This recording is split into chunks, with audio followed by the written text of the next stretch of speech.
Assalamualaikum warahmatullahi wabarakatuh.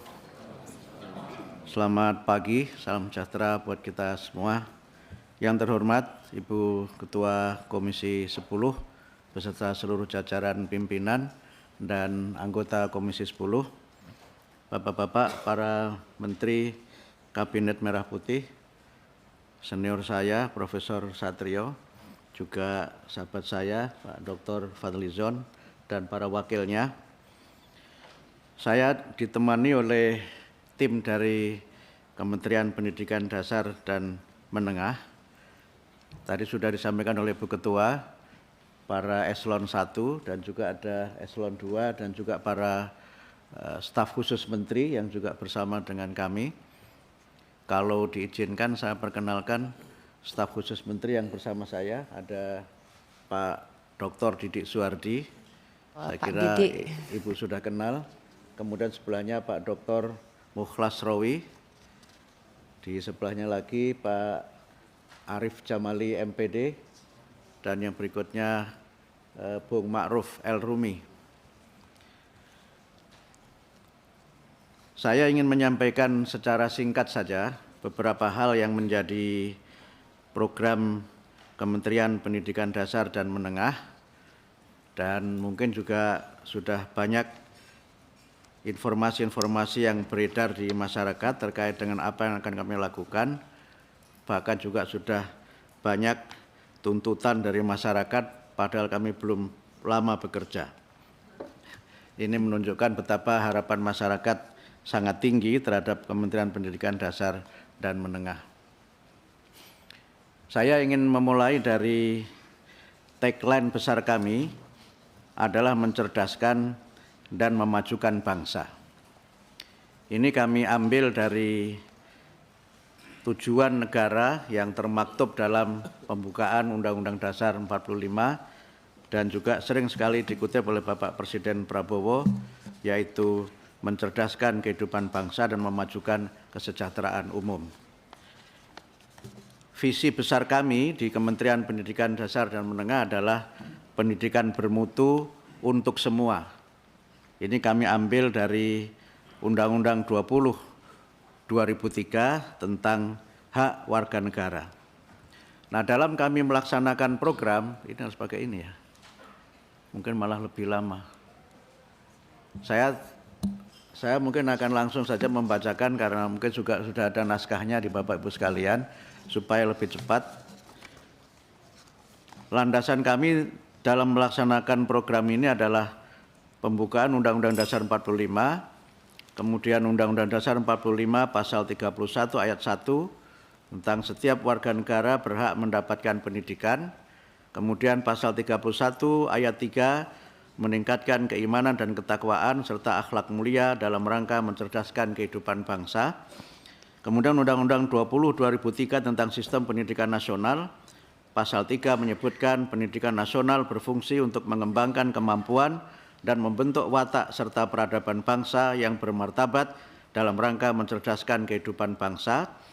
Pasal 5 ayat 1 menyebutkan setiap warga negara mempunyai hak yang sama untuk memperoleh pendidikan yang bermutu. Kemudian Undang-Undang 14 tahun 2005 tentang guru dan dosen, di mana pasal 8 menyebutkan guru wajib memiliki kualifikasi akademik, kompetensi, sertifikat pendidik, sehat jasmani dan rohani, serta memiliki kemampuan untuk mewujudkan tujuan pendidikan nasional. Kemudian juga kami kaitkan pelayanan pendidikan untuk semua itu merujuk pada Undang-Undang Nomor 8 Tahun 2016 tentang penyandang disabilitas, Perpres 87 2017 tentang penguatan pendidikan karakter, dan Undang-Undang Nomor 59 Tahun 2024 tentang RPJPN 2025-2045 dan Astacita Kabinet Merah Putih yang di dalamnya disebutkan memperkuat pembangunan sumber daya manusia, sains, teknologi, pendidikan, kesehatan, prestasi olahraga, kesetaraan gender, serta penguatan peran perempuan, pemuda, dan penyandang disabilitas. Dalam kaitan itu, kami akan melaksanakan program-program yang sesuai dengan visi besar, yaitu pendidikan bermutu untuk semua. Dalam kaitannya dengan pendidikan yang bermutu itu, kami berusaha untuk meningkatkan dan memenuhi sarana dan prasarana yang memadai.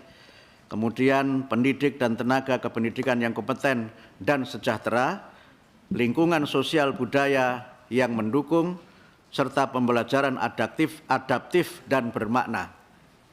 Kemudian untuk pendidikan untuk semua, kami berusaha untuk memenuhi kesempatan pendidikan bagi seluruh warga negara dengan ketersediaan layanan pendidikan yang merata, kemudian pembiayaan pendidikan yang afirmatif, layanan pendidikan yang inklusif, serta pengembangan talenta unggul. Dalam kaitan ini, kita mencoba melihat bagaimana pendidikan bermutu kita kembangkan dan beberapa program prioritas kami akan mencoba untuk pada awal-awal kepemimpinan kami di Kementerian Pendidikan Dasar dan Menengah ada 5 program prioritas. Yang pertama adalah penguatan pendidikan karakter, di mana kami akan melakukan program-program pelatihan, bimbingan konseling, dan pendidikan nilai untuk guru kelas. Kemudian peningkatan kompetensi guru, bimbingan konseling, dan guru agama, penanaman karakter 7 kebiasaan anak Indonesia. Kami sempat memperkenalkan ini di salah satu stasiun televisi anak-anak. Waktu itu saya menyanyi lagu Pelangi-Pelangi, tapi tidak menyanyikan lagu Pelangi di Matamu. Pengangkatan guru BK dan makan siang bergizi. Karena itu Ibu Ketua, kalau kita selesai jam 12, mudah-mudahan juga ada praktek makan siang bergizi di gedung DPR ini. Mudah-mudahan pelaksananya. Kemudian yang kedua, wajib belajar 13 tahun dan pemerataan kesempatan pendidikan. Kami akan ada 2 program besar, yaitu afirmasi pendidikan yang diselenggarakan oleh masyarakat dalam bentuk rumah belajar, pendidikan anak usia dini, pendidikan jarak jauh, dan lain-lain. Kemudian kami juga mencoba memfasilitasi relawan mengajar.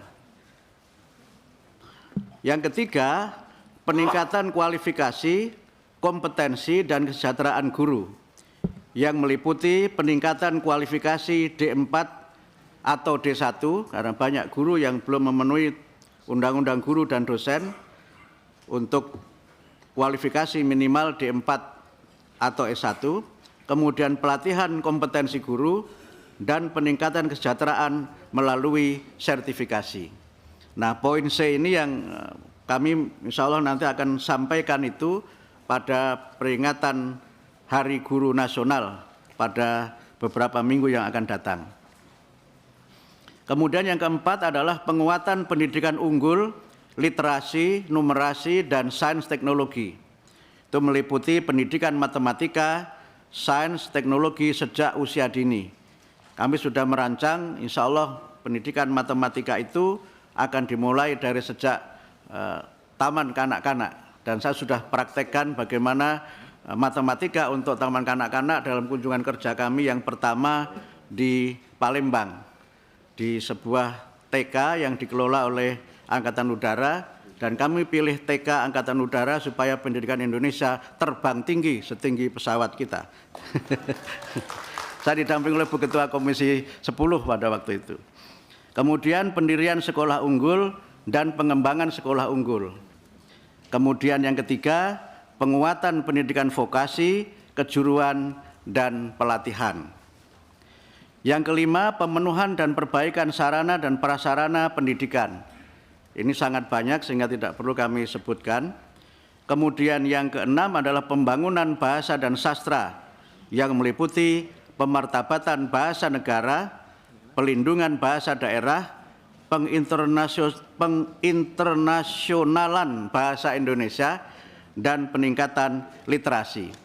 Sekedar informasi bahwa beberapa minggu yang lalu dalam peringatan bahasa 28 Oktober kami menyampaikan program besar yaitu kedaulatan bahasa Indonesia, bangga, kemudian kita mahir dan maju dengan bahasa Indonesia, dan kami memberikan penghargaan untuk pejabat publik yang menggunakan bahasa Indonesia yang baik dan benar, Dan alhamdulillah menurut Dewan Juri pemenangnya adalah Ibu Ketua Komisi 10, Ibu Dr. Hetifah. Saya tidak ikut menjadi Dewan Juri karena waktu ada penjurian saya belum jadi menteri. Nah, strategi yang kami coba lakukan adalah bagaimana kita mencoba mengembangkan dan mencapai program serta tujuan itu dengan prinsip partisipasi semesta. Pendidik ini kami juga merujuk kepada Undang-Undang 20/2003 pasal 4 ayat 6 yang di dalamnya disebutkan pendidikan diselenggarakan dengan memberdayakan semua komponen masyarakat melalui peran serta dalam penyelenggaraan dan pengendalian mutu layanan pendidikan.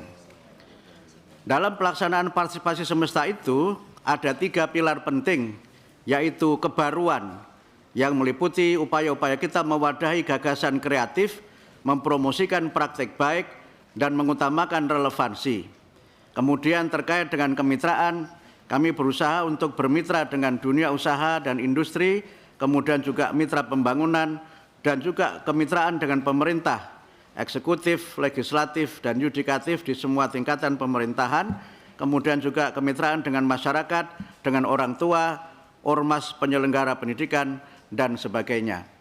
Kemudian yang ketiga adalah keadilan. Kita berusaha untuk bagaimana ada pembiayaan yang adil, sarana dan prasarana yang setara, tata kelola sumber daya manusia yang berkualitas. Demikian presentasi kami, dan karena di sini ada Ibu Meli Guslo, kami mohon untuk anggaran ini jangan digantung, sebagaimana lagunya beliau, jangan kau gantung cintaku. Terima kasih. Wassalamualaikum warahmatullahi wabarakatuh.